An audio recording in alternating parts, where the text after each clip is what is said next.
Hello, Philobogan here. To my fellow workers in the vineyard, worldwide, greetings. Our talk today is titled, Counterfeminism is more predictive than prescriptive. Counterfeminism, at its core, is predictive rather than prescriptive. It may be reckoned as a prediction-driven political formula which undertakes to foretell the course of developments, to spot emerging trends, and to harness the energy of these things in a profitable manner. Counterfeminist prediction is built upon a close analysis of feminism's occult operational structure, and takes into account both the constraint which that structure imposes and the consequences which are likely to arise from it. As we never tire of saying, certain things may be predicted. Men as a group have felt the revolutionary impact of the women's movement over the last half-century, and it would be predictable that male behavior on average would show evidence of this. The opposite, that male behavior on average would show no evidence of this, would not be predictable. Well, it'd be pretty damned unlikely. Continued unchecked growth of feminist plans and policies in the form of perpetual revolution will predictably force a growth of dysfunctional behavior among the male population at large, and the female population as well. But that's another story. The dysfunctionality will take many forms, only some of which can be directly traced to feminist influence, with the bulk of it owing to secondary environmental pressures which feminist innovation has originally set in motion. Eventually, the growth of perpetual revolution will culminate in the rise of oppositional forces. How? What forces? The short and simple answer is that perpetual revolution will force the growth of its own contrary energy, which will eventually take the form of political consciousness among a much larger group of men and women than at present.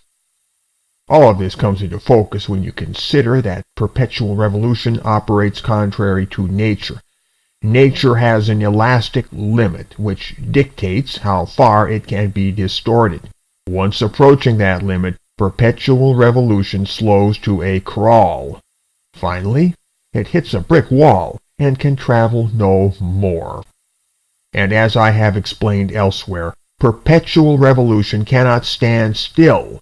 Whether moving forward or running in reverse, it is imperative that perpetual revolution remain in motion. Therefore, when forward momentum is blocked, perpetual revolution can do none other than run in reverse.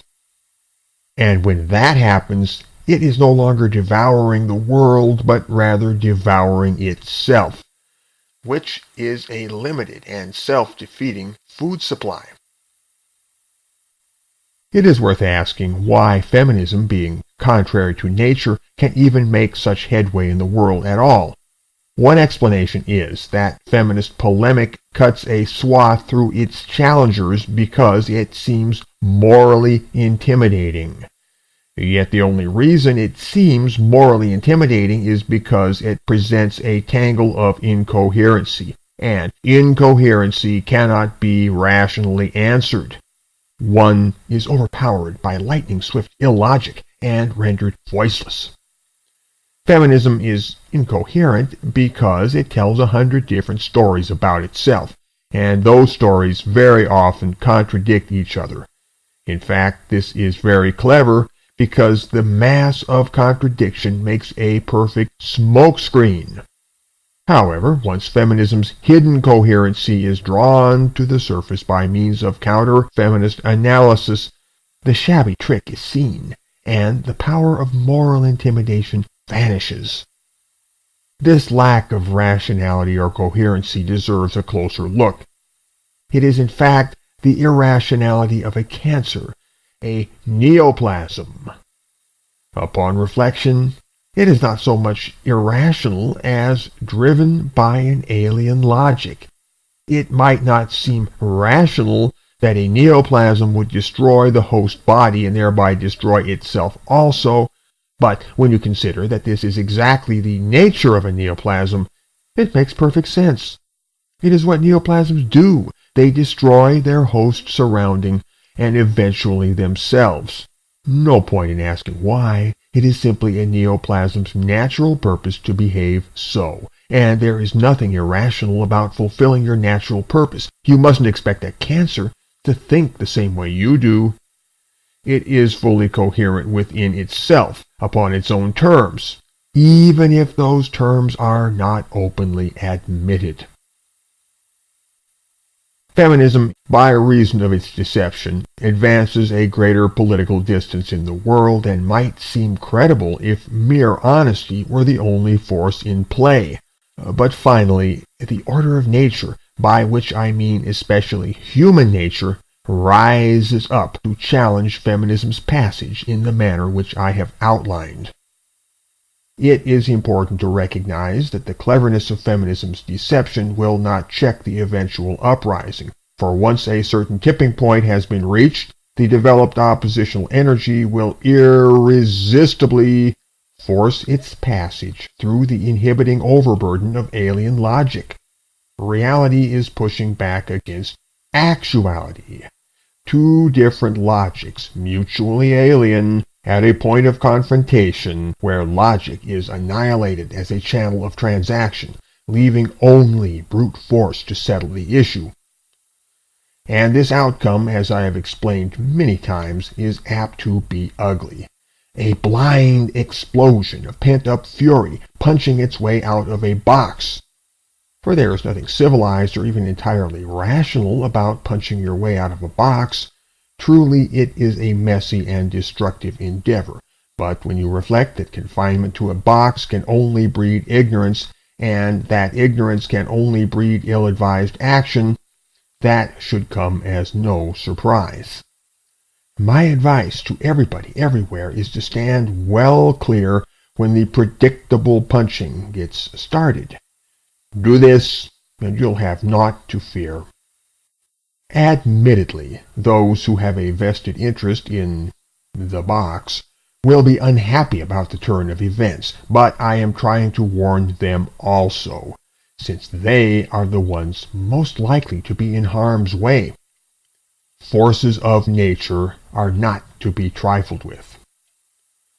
So once again, counter-feminism is predictive rather than prescriptive, and it foretells the growth of dysfunctional male behavior due to the direct or indirect influence of feminist innovation.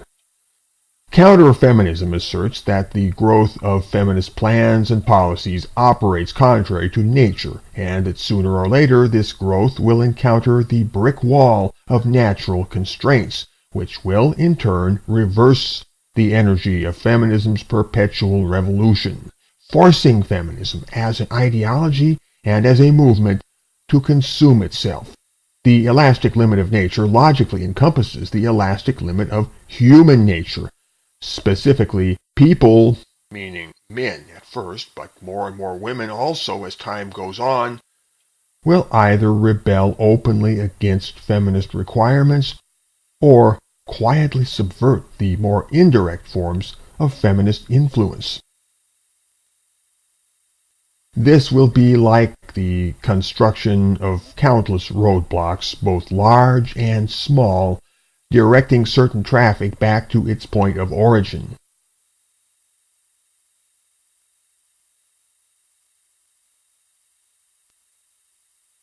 We need to understand why counterfeminism is more predictive than prescriptive. The expression signifies that counterfeminism merely sees but does not summon what it foretells. To predict a thing means only to bespeak its arrival in advance, whereas to prescribe a thing means to issue a command or at least a suggestion that the thing should happen. This distinction is crucial. Allow me to explain. In theory, it would be possible for the present speaker or any other agitator in the community to simply retire from the game and disappear. It would even be possible for all of us at once to hang up our spurs and say, "Que sera, sera. What will be, will be." And what might follow? That is a question of the first importance, and our answer takes the form of a prediction. The feminists, after a fleeting interval of puzzled silence, would simply pick up their tools and take up where they left off. Perpetual revolution would go right on as if nothing had ever happened. For that is exactly what our movement means to them. Nothing. Or at any rate, nothing more than a speed bump. And so it is for any mechanical device of any sort. The device predictably does what it does, and whatever is extraneous to it means nothing to it, except where this might randomly factor into its calculus of operations. Perpetual revolution, the true powerhouse of the femplex, is preeminently such a device. And being such a device, it would go right on blindly poisoning the world against men and driving the wedge between the sexes deeper and deeper. It would do this because, being what it is, it could do naught other. Up to now, this is all highly predictable, and the next stage is equally predictable. Among other things, we could foresee a continued growth of dysfunctional male behavior. Moreover, a disappearance of the activist element would accelerate such growth by removing a natural set of brakes. And so I pose the question one more time. What would happen if the present crop of pro-male activists and agitators elected to retire from the game and leave it all in the hands of blind fate? I will tell you, the same thing all over again. A fresh crop of activists, agitators, bloggers, and similar characters would rise up in the field and commence the cycle anew. Think about it. Predictable forces generated the first awakening of male political consciousness, and those very same forces would generate another awakening through the very same archetypal patterns of occurrence. There would be nothing at all blind about such fate. What happens when you prune the tree? It puts out new shoots. It is really just that simple. Yes, the awakening of male political consciousness is a force of nature, like water finding a natural egress when it builds up past the point of containment. You cannot stop it. History will repeat itself as often as necessary, and suppression will ultimately fail.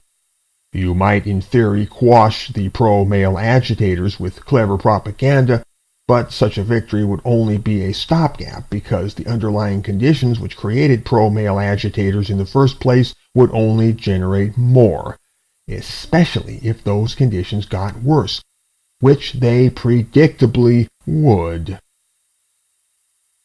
New preachers and agitators with new arguments would unfailingly arise and kickstart the cycle back to life again.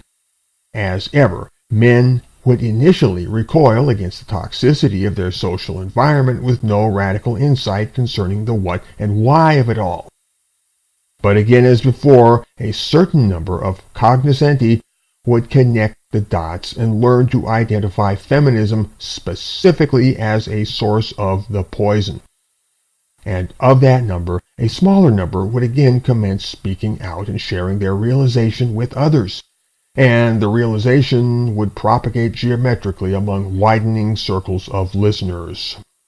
The awakening of male political consciousness will happen again and again. The continued growth of feminist innovation will invariably trigger this awakening whenever the objective nature of the world becomes so evident that the more perceptive cannot fail to make note of it. One thing is certain, the feminists will never change.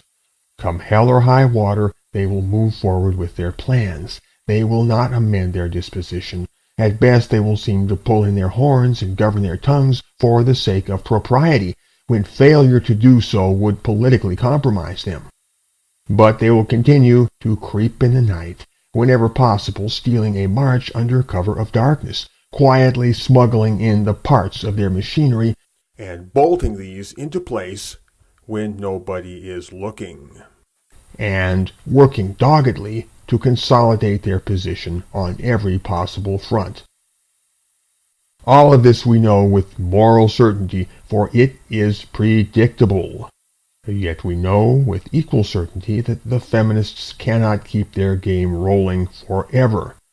We know that their fate is sealed, that their game must sooner or later collapse, for what is written and can only be postponed. Repeatedly perhaps, but each postponement will exact a greater toll than the one before it, until finally the game implodes in futility.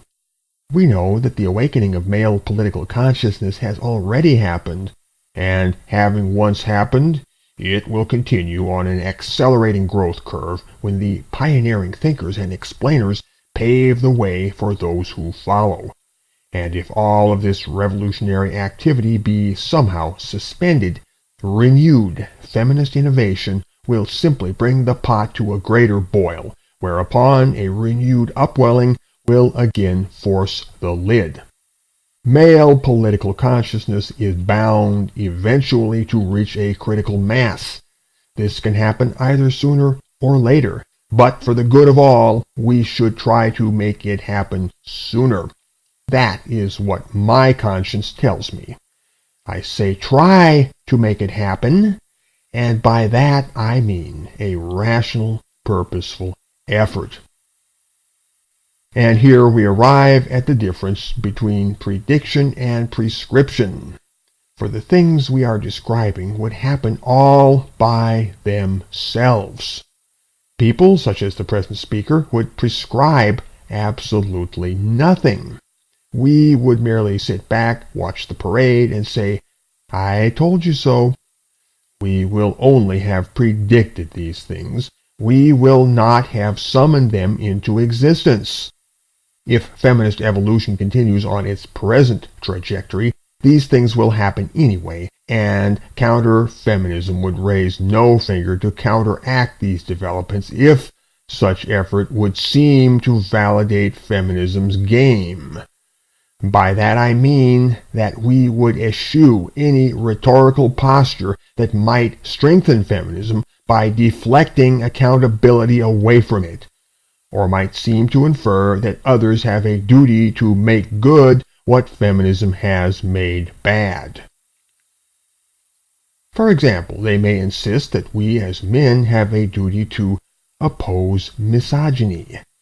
We would respond that not only have they got no business telling us what our duty is, but given that a continued growth of feminist plans will naturally generate more misogyny, it is accordingly their duty to regulate their own political behavior in that regard, and not fob their work off upon others. No, it is not our responsibility to shoulder the burden for what feminism has wrecked, but only to assist in providing a clearer view of the wreckage. We will hold the lantern while the feminists do the cleanup work, for such work requires an honest light in order that the shape of things be accurately discerned. Yes, counter-feminism is predictive rather than prescriptive. This does not mean that counter-feminism makes no prescriptions, but rather that its prescriptions are informed by its predictions, guided by them, driven by them, contextualized by them, and in nearly every way dependent upon them. And the fact that we predict more than we prescribe makes us the messenger whom they cannot ultimately shoot. Counterfeminism maintains that the movement of men is a broad demographic uprising among a disaffected population, and that this uprising will at times include some unsavory people doing unsavory things. How on earth can a movement involving potentially half the human race remain morally pure like the driven snow? That notion is quixotic. However, the fact that unsavory people are reacting in unsavory ways to the unsavory consequences of feminism's unsavory machinations in no way compromises counter-feminist analysis, but rather confirms and strengthens it. And if such folk be apprehended in their unsavoriness, it is only a matter for the police. That is how it must be, because any feminist effort to deflect blame onto men as a group would only result in more dysfunctional male behavior and more trauma for society as a whole when the consequences of such dysfunction ripple through the social ecology. We may expect male dysfunctionality to assume many forms under the distorting pressure of feminist innovation. Not all of this would involve violence, but all of it would tend to the entropic degradation of the world, and be marked by a state of false consciousness. I mean that men and boys would behave in chaotic or entropic ways because, for want of a guiding theory or conceptual roadmap, they wouldn't know what else to do. They would not recognize what was being done to them, and for want of an identifiable target, they would lash out randomly.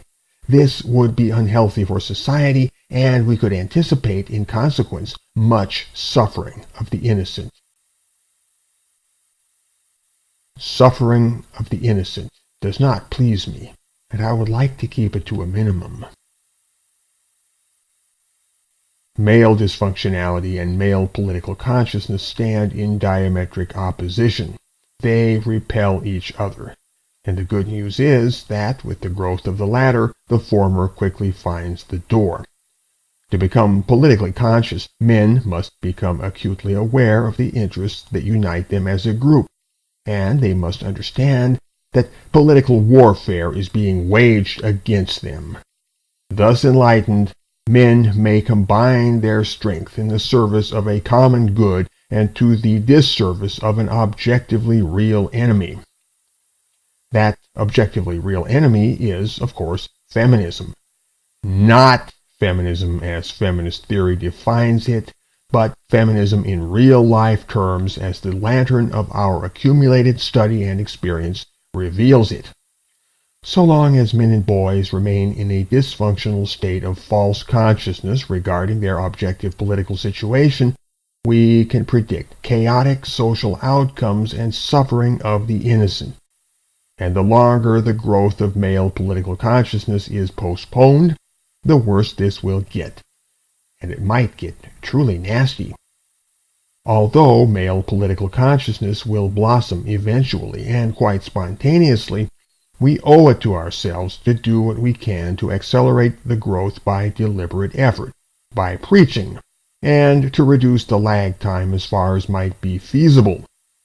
That is what my conscience tells me.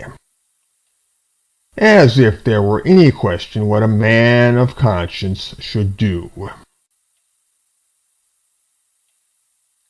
Fiedelbogen. Out.